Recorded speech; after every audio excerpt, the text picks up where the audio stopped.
On this date in twisted history, on February the 18th, 1478, George Plantagenet, Duke of Clarence, House of York, was executed by his older brother and King of England, Edward IV, for treason.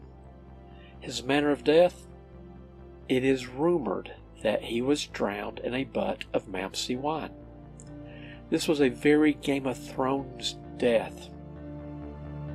How did a once staunch supporter of his brother Edward IV become convicted of treason? He allowed his father-in-law, Richard Neville, the kingmaker, to ply him with sweet, sweet words of power about how he would do better under a different king, maybe even eventually become king, and convinced him to switch sides from the Yorks to the Lancasters with him. When George was subsequently confronted by his brothers, Edward IV and Richard III, he immediately felt remorse and switched back and helped them defeat the Lancasters.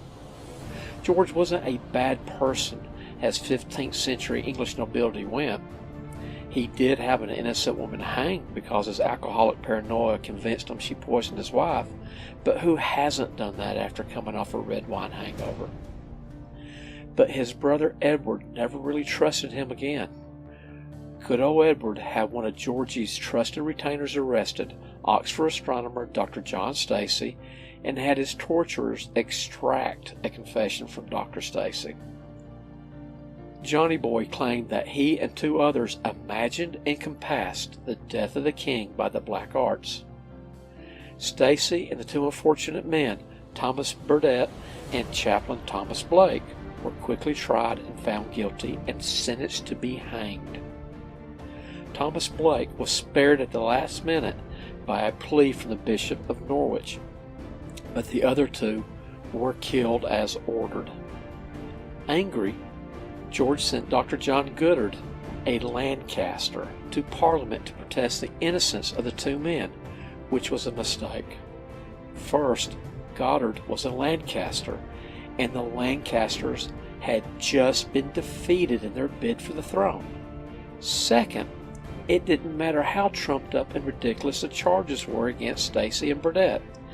By defending men convicted as traitors, Edward could now accuse George of treason, which he did, and found him guilty, and sentenced him to die. Being Game of Thrones and an alcoholic, it is rumored, and probably true, that George demanded he be drowned in a butt of Malmsey, his very favorite wine, and died at the tender age of 29. I wonder if George R.R. Martin ever envisioned Tyrion Lannister dying this way.